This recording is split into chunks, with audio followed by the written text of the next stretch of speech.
person's role in the Buddha's establishment. As all of you are aware, I selected a charming lady in the Buddha Sasana, Visakha. So as children, we knew about Visakha as a beautiful girl who was fortunate with having 5 great beauties. Pancha Kalyana was she is referred to in the text. So what are these Pancha Kalyana? That means her beauty. So beauty in, she had nice hair and nice teeth and proportions in her features and her youth. So I don't know to give the detail of the Pancha Kalyana, but as a whole, she was a beauty. And at the age of 7, she was able to listen to the Buddha and she attained Sotapanna. That means her thinking pattern changed towards not so worldly things, but to enjoy the life of a layperson, to lead a very happy life and successful life. So with that note, I will refer to my notes. I have referred to Google search, and there are several stories, translations of Visakha. There's no particular sutta as such, but sections of her qualities mentioned in Samyutta Nikaya as a source, as well as Anguttara Nikaya. These are very detailed ones, but very sections. Some sections refer to the qualities of Visakha as a layperson. Now, I want to focus on the whole life of Visakha, because today we find such, we don't have any role models to, for our children to guide. So here we find our gatherings are mostly senior people. So firstly, I take your permission formally, venerable monks and nuns. I can see one of the nuns, respected seniors, as well as friends in the Dhamma who are joining this session. My source of this for this presentation comes from one of the commentaries. So when we read commentaries as young children, when we are studying for O-level and A-level, Visakha Vastu, the story of Visakha was given in Pali language, as well as its Sinhala translation. So this comes as one of the stories connected with one stanza of the Dhammapada. I'm sure if I give the stanza, it may not be too much, but I will read it out. Yathapi puppara singha mala yathapi puppa is flowers. If one makes garlands from a heap of flowers, the floral whatever they look very beautiful. That means we have to collect good things from wherever we find. So, from a heap of flowers, a flower maker makes certain, decorations and things like that. So this Visakha story also makes so many decorations for us to emulate. So if we go for her childhood, she belonged to a merchant family during the Buddha's time. Both father and grandfather was taking care of this girl.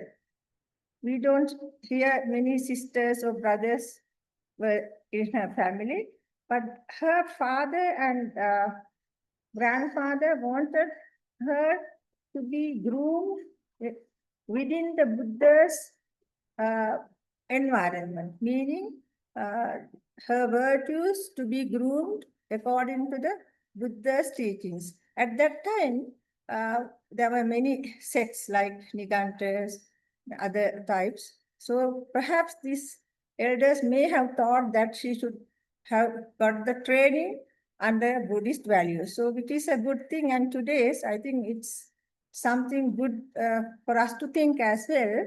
In our extended family system, we don't find many grandparents or the seniors are comfortable in advising young girls, young boys. So I thought if one reads this sutta, it looks that we have missed something. Even though we call it Buddha Sasana, some of the practices we have just given up. Automatically they have become fading away.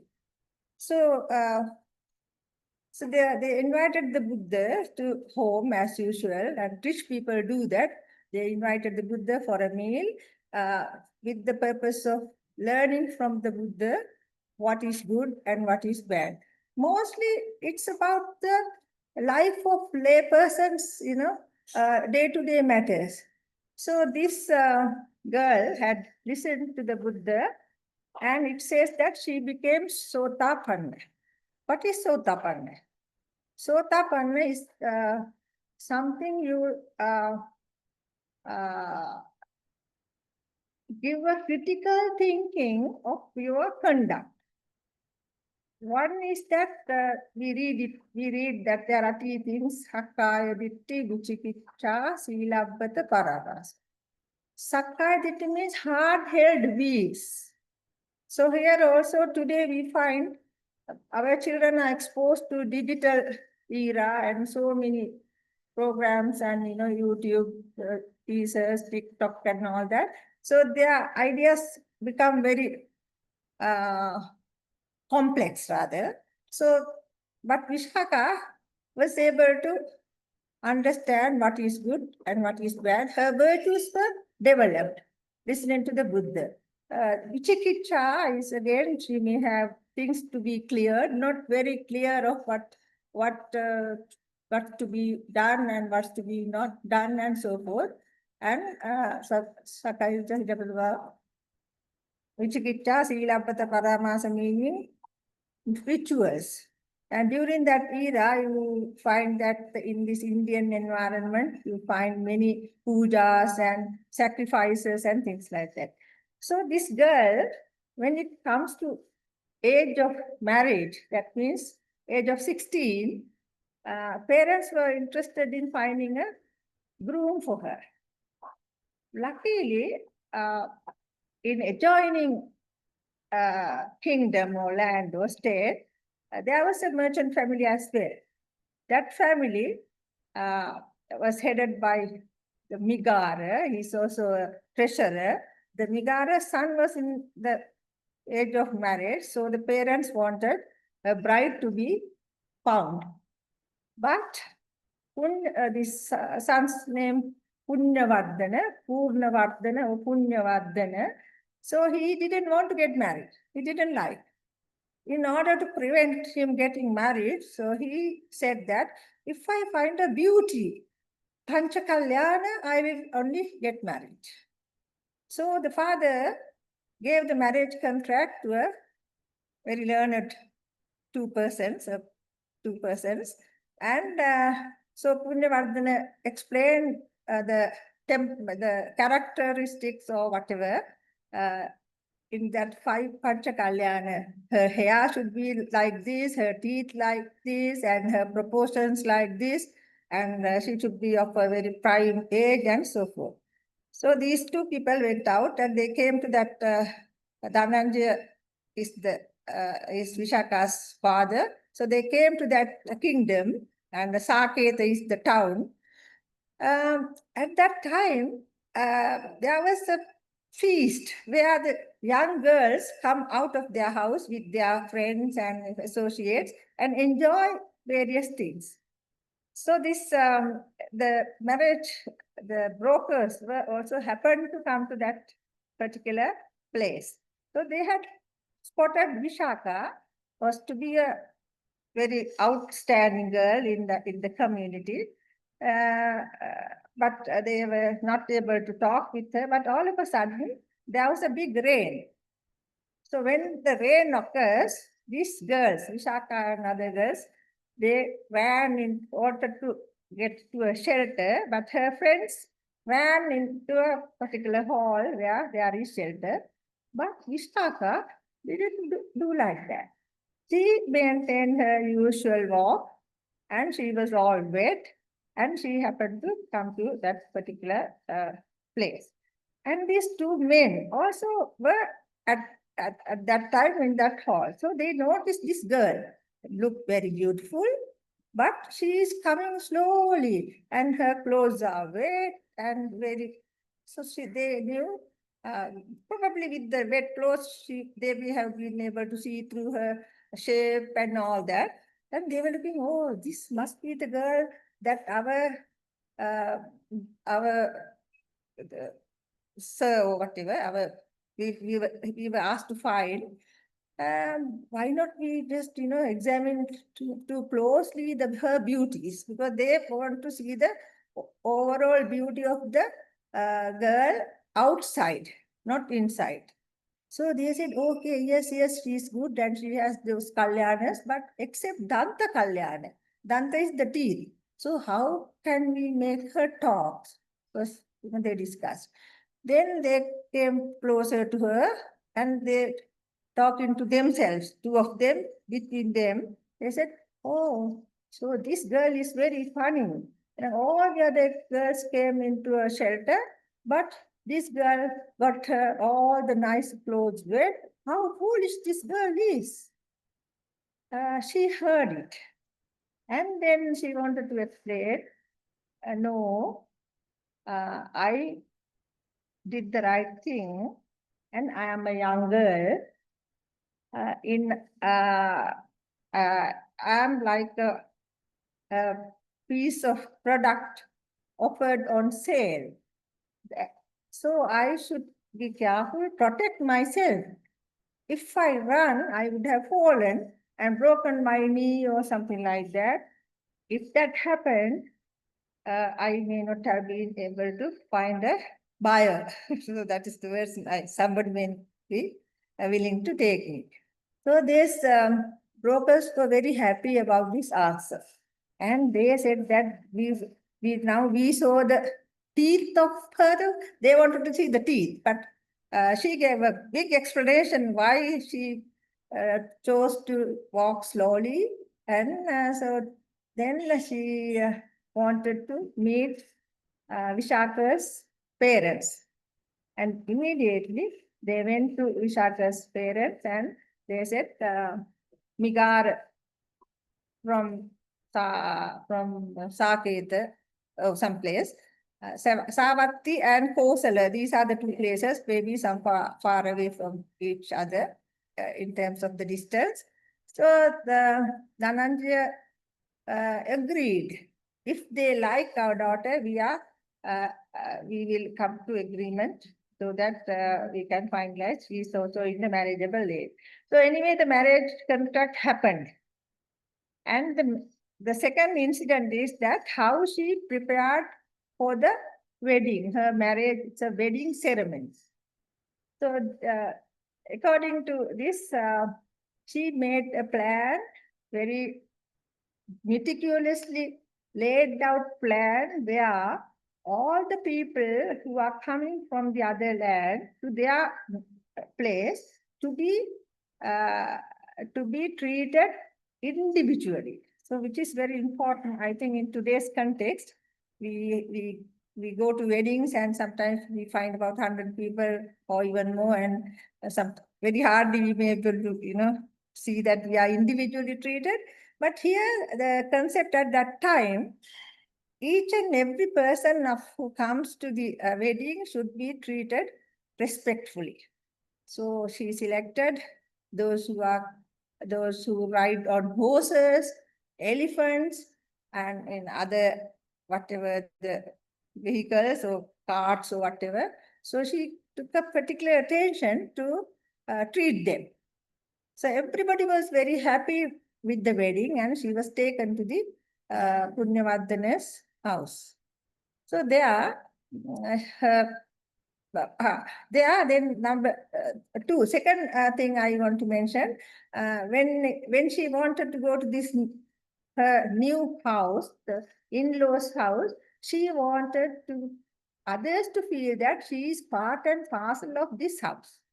She owns this place, and all the relatives are her friends and relatives. So what she did first, she discussed with her mother-in-law, mother, we have got many presents from people. What shall we do with all that? We have so many items of the same thing in this house. Well, I feel like giving these to our friends and neighbors so that they would make use of it. So the mother-in-law agreed. So what she did, she selected all the things like the slippers, the scarves, and various ornaments, and she did not send it through. She actually sent it with very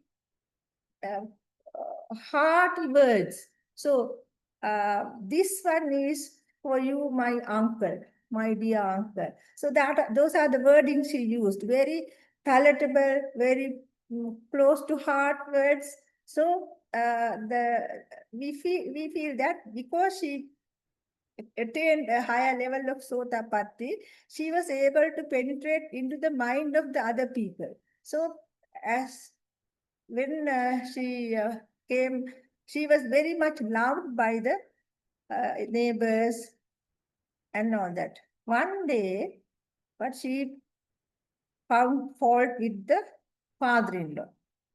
So the father-in-law wanted, he was not very happy because Visakha was a Buddhist. Father was, he belonged to that other sect, Niganta. Niganta people have their own ways of worshipping and things like that.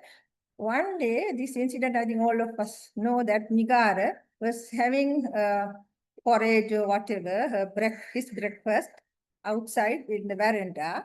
Then Buddhist monk came for meal, the meal time.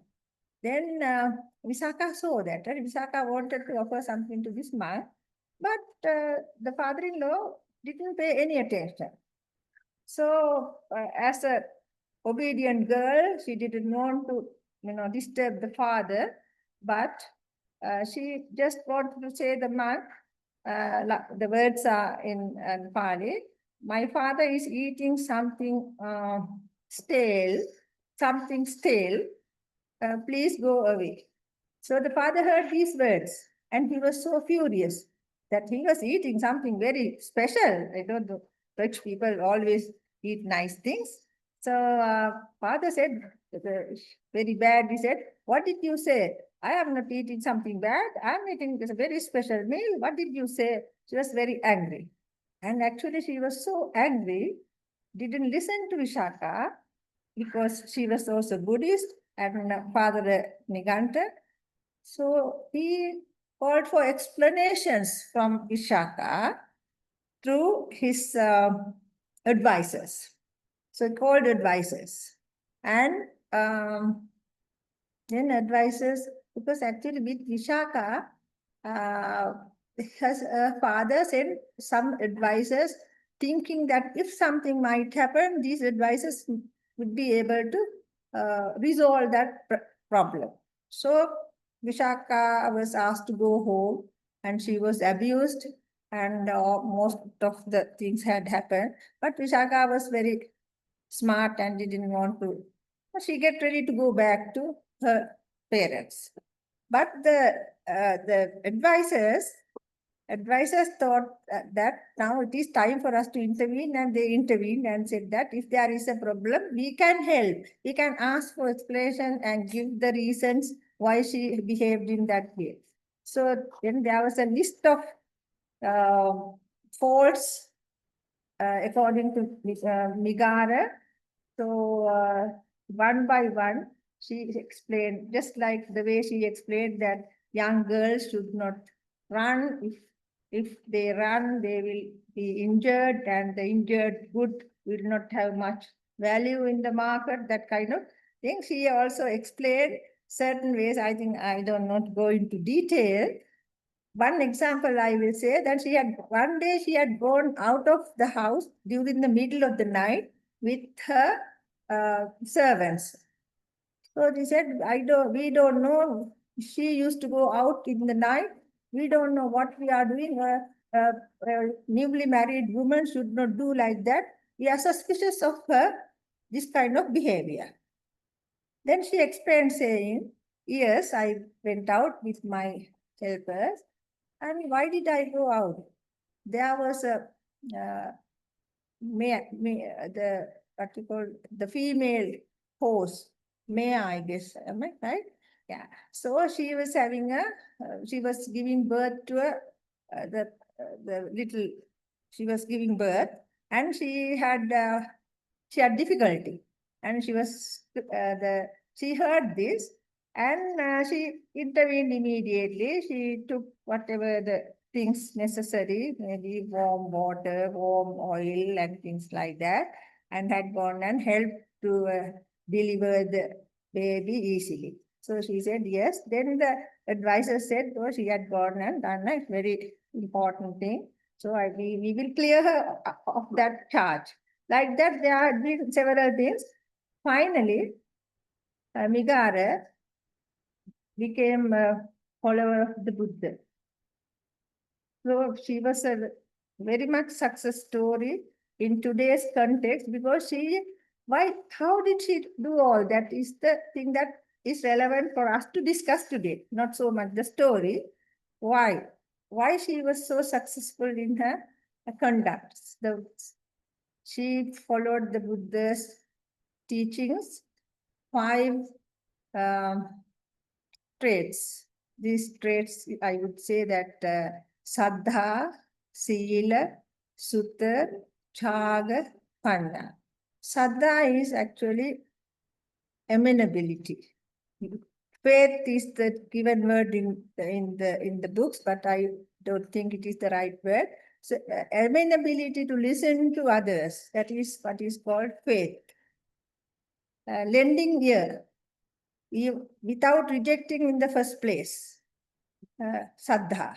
The Sila, so all the in household things she was very careful of. Sila meaning virtue, we call it. I will give you one example. She followed the code of ethics in marriage. This which was taught to her by her parents and grandparents, code of 8 things.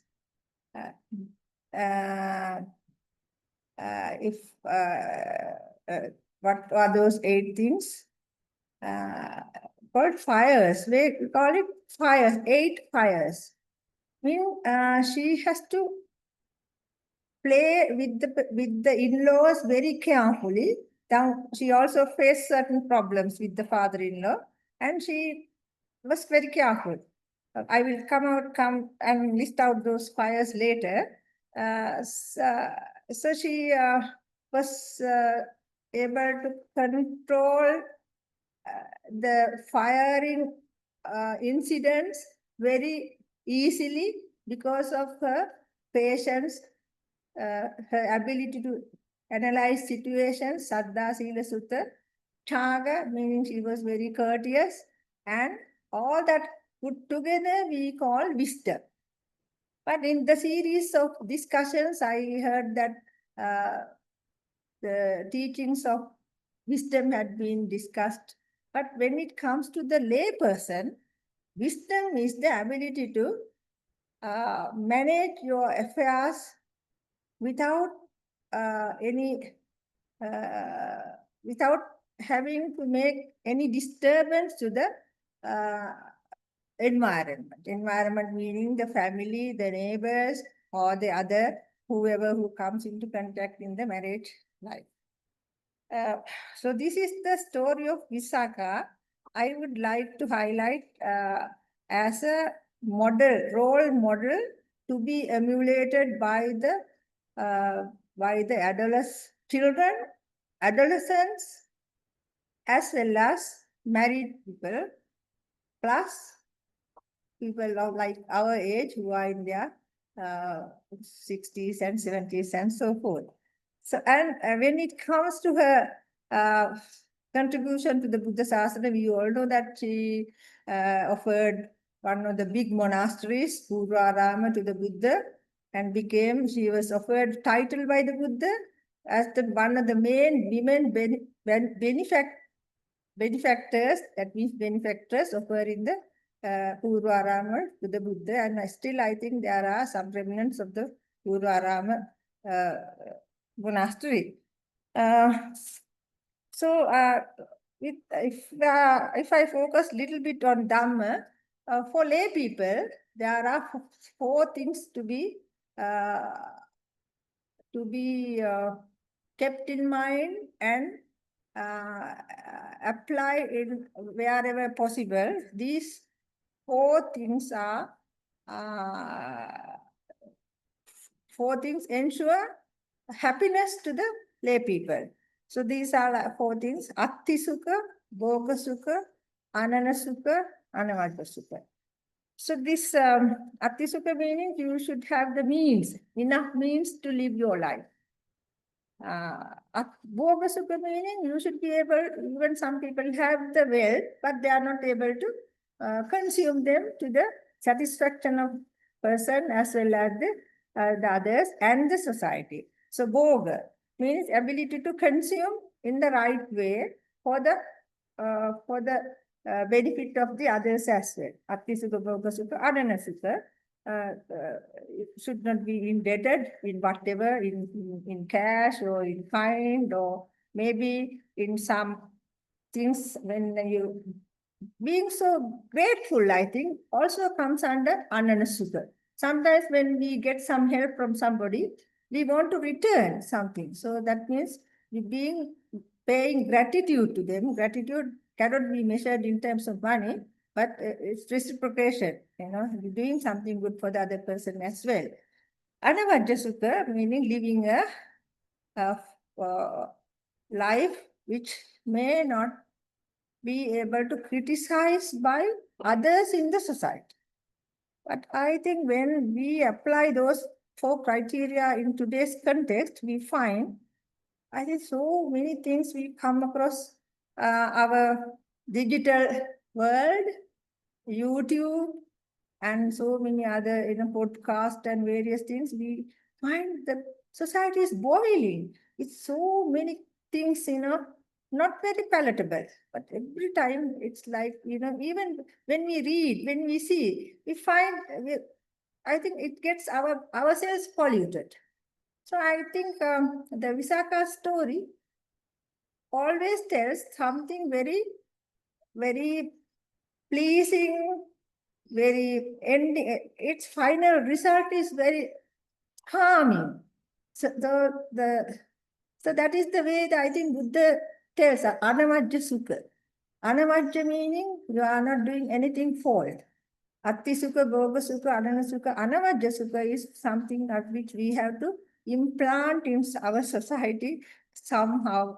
I think even today we find this discussion is heard by one of our bhikkhunis. I think I can see her. So the clergy has a big role to play. I think we as lay people can also play our role to help the community to tread our journey very smooth and be happy. This Saddha, Sila, Sutta, Chaga, Panya are the characteristics that is to be emulated from Visakha's story.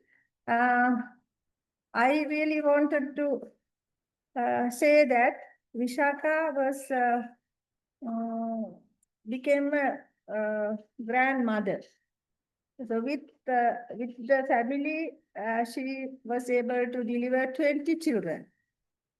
20 children, and she lived, I think, up to 120 years, as I remember.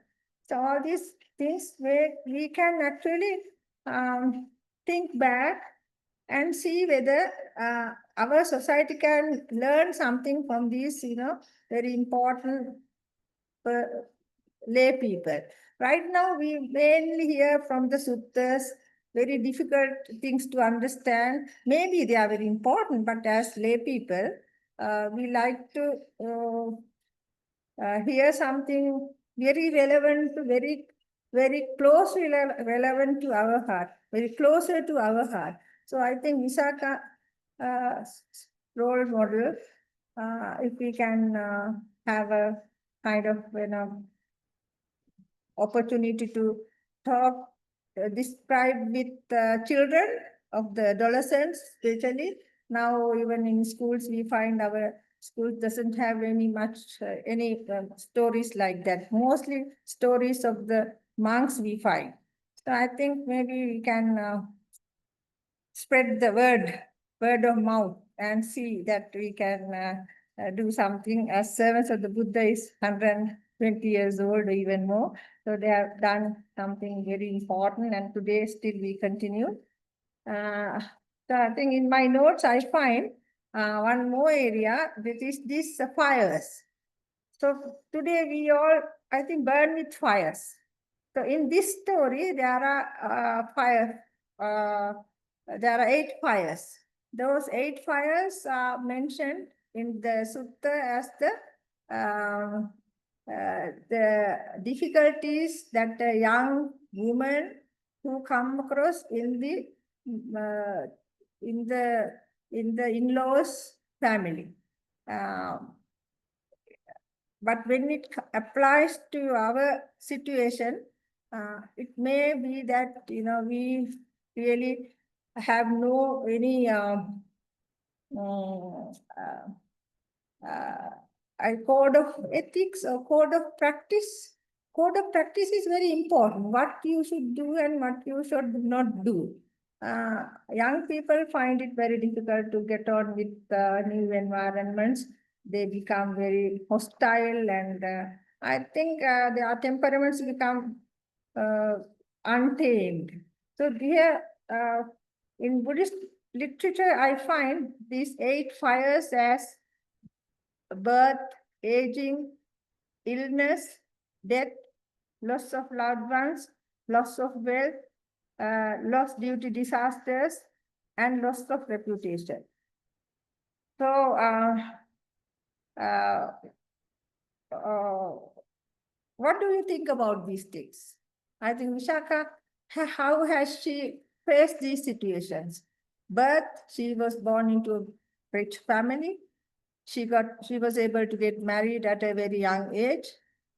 But did she become sorrowful? Yes. One of her grandchildren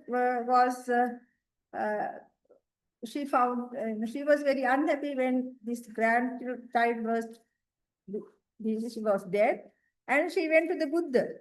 She went to the Buddha and very sorrowfully said that she had 20 children and many grandchildren. So this grandchild, when Buddha said that it is the impermanence of life. So even however much you are rich, you are powerful, still you face death. So she was able to understand the anicca, dukkha, anatta. So that means the reality of the world or reality of life.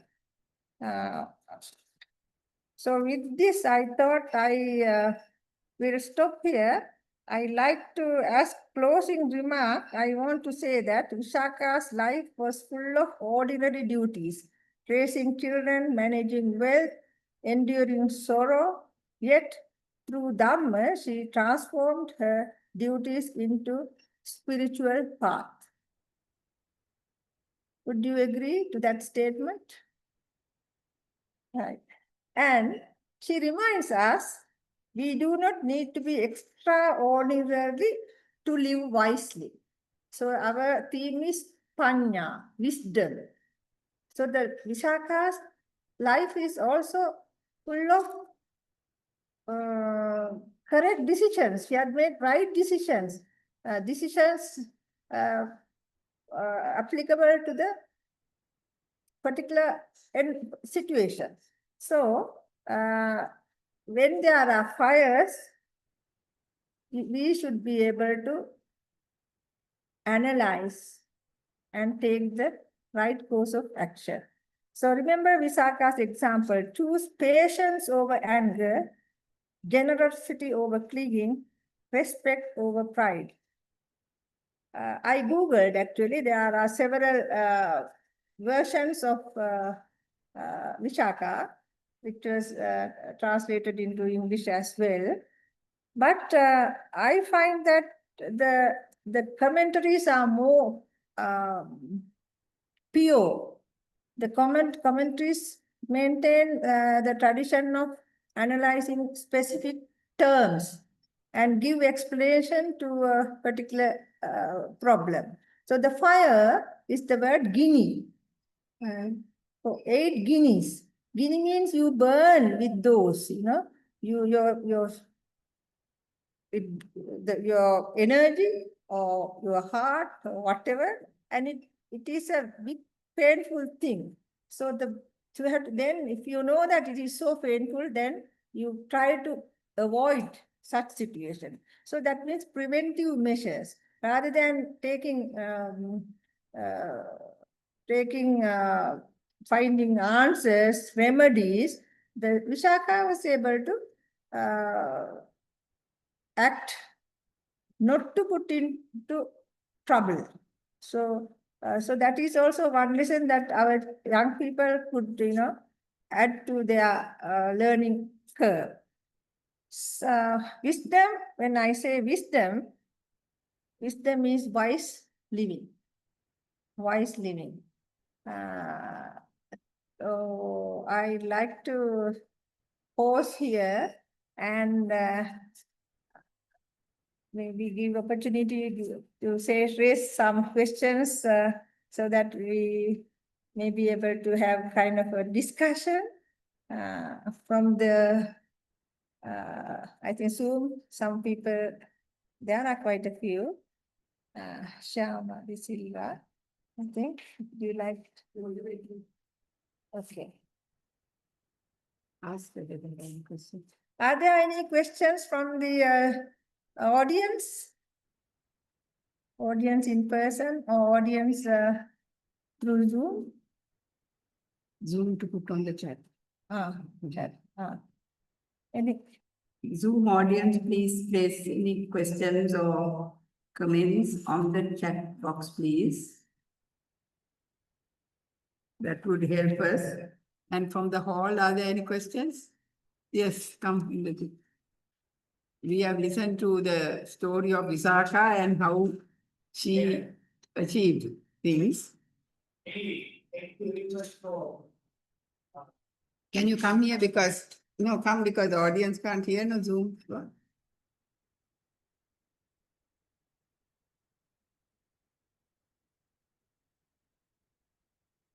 That is. Thank you.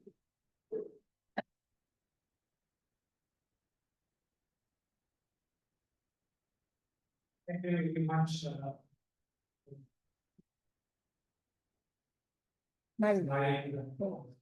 Very discussion, sermon, is likewise, you said the example for our ladies here as well as the children. But in Buddhism, things can't happen overnight. And there's a saying, Anuputva Sita, Anuputva Giriya, Anuputva Patika. So it takes some time, and the past karmic events also help us. So with all these together, I think, we have to observe, like you mentioned, Pancha Bharat and Pancha Indriya. So we have to make Saddha Sattva Samadhi Panya. Those things in our day-to-day life. Starting from the 37 enlightenment factors, right? Starting from Sati Patan, maintain your mindfulness, that is the basic thing in Buddhism. So I think it's a very valuable discussion, sermon that you gave the word of Buddhist. So thank you very much. This is my little bit of addition. Thank you. Yeah. Okay. Thank you very much. It's kind of praise of the content mentioned by me. It's very, I only selected this, the term wisdom to apply to this particular incident of Visakha. So there are so many, as you rightly mentioned, there are 37 factors, which covers a large area of human behavior. I would say it's a human behavior. When you develop mind, that then only you will be able to, I think, put across or get across the particular trouble situations.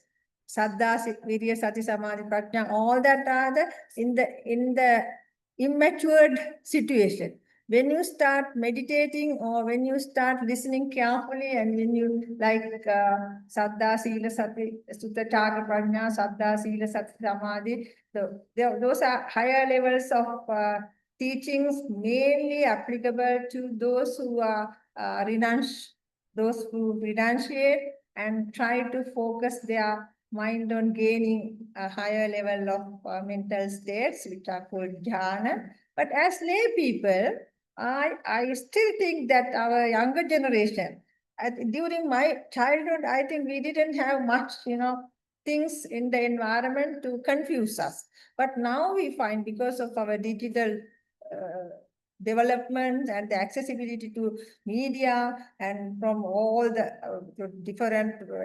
inventions, investigations, that there's a lot of information coming to your doorstep, to your palm actually. Nowadays you use your mobile phone. So, and how can we really help this younger generation? That is what my worry is. Now, even our grandchildren, I find, I think they are in a different world. We don't understand what they say. So I thought Visakha should be brought back into the, stage, maybe through role plays or through drama, through, other aesthetic means might be one of the important source of, attracting the younger children. So the government is also now bringing the aesthetic as a subject in the classroom. So far, we didn't have those. I think we have made a mistake badly. Now we're trying to put back in different ways. Recently, I gave a talk at Aracharya, and they were trying to find ways and means of helping the teachers and the parents to get the children understand the sex.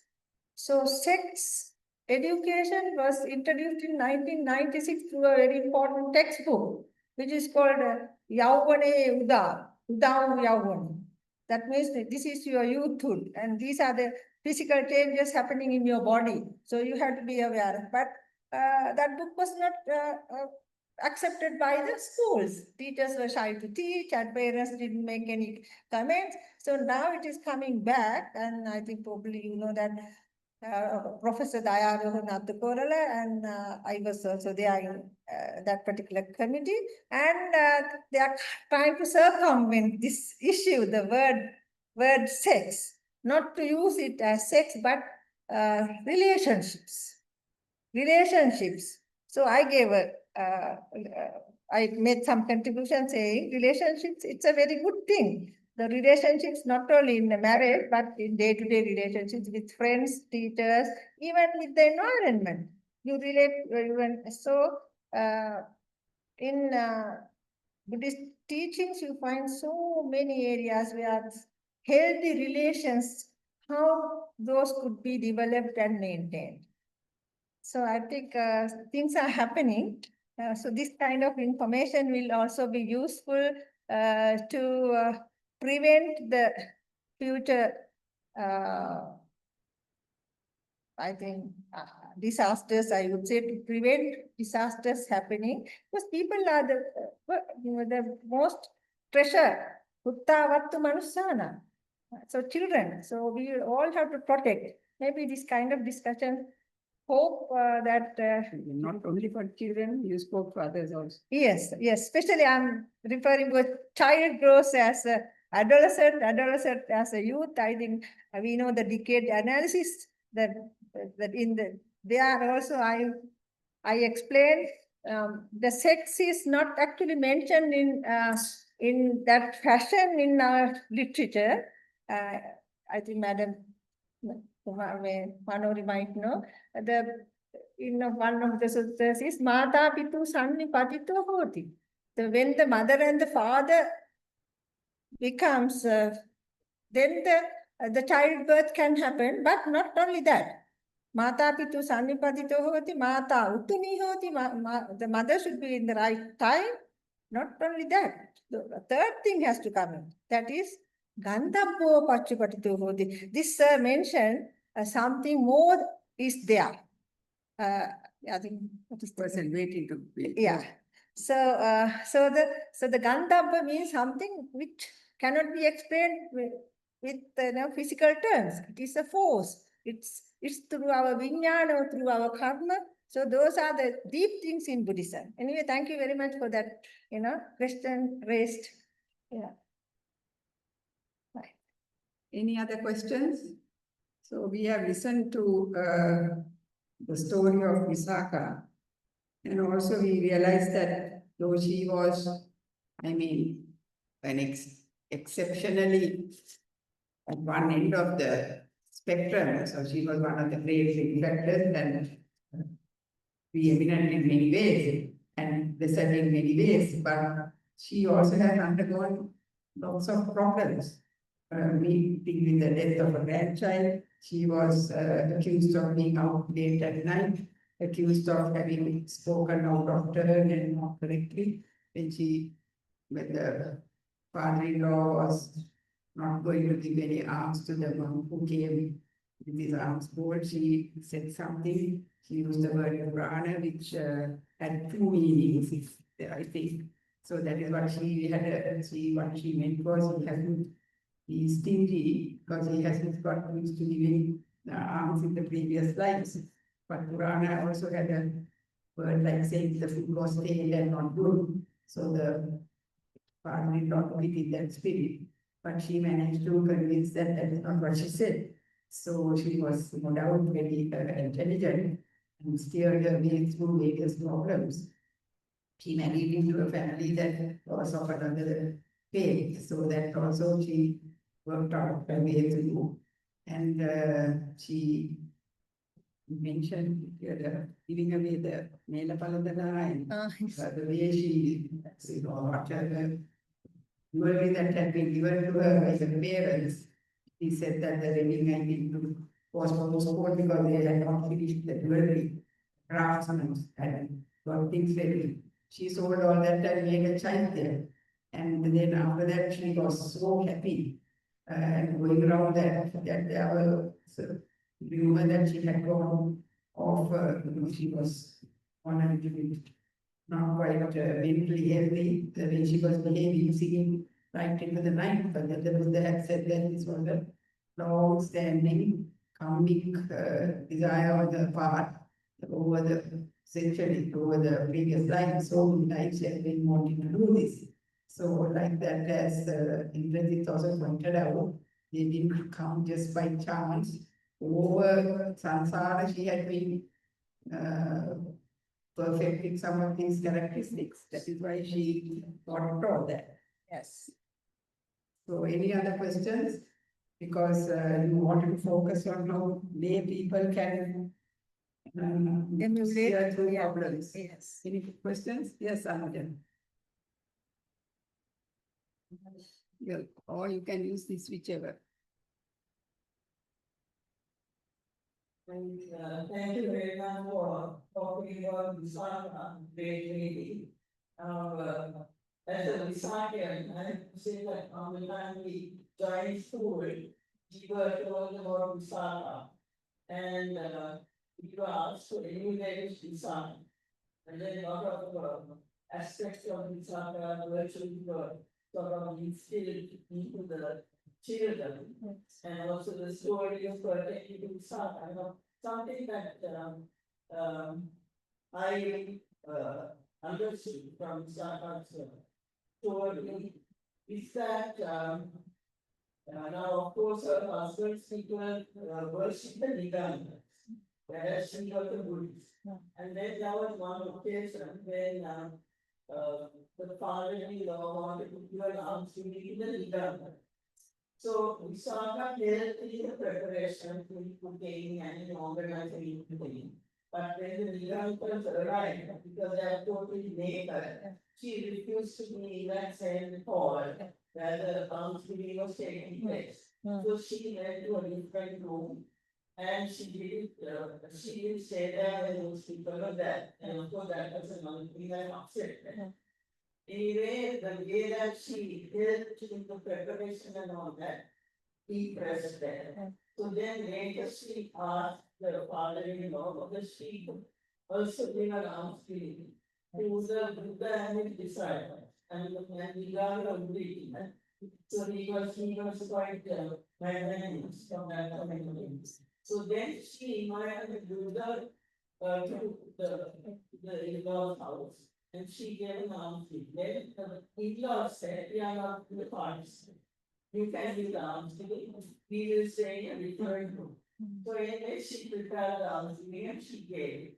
And then at the end of the almsgiving, the Buddha gave a sermon.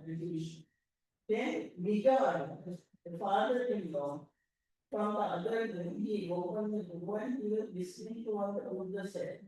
And then each word that the Buddha spoke, he became more and more enthralled. And then by the end of the Buddha's preaching, he became a Buddhist. So that's how Buddha and his family also became Buddhists. So Visakha didn't sort of push it, but in the end, she managed to convince them to this mechanism. Thank you, Anuja. And I think Vigara was thereafter known as, Vigara. she was known as Vigara Mata. So she has been teaching like the mother of Vigara, as it were. Any other comments? Thank you very much for that. I think we mentioned, just mentioned about Right, this book. you-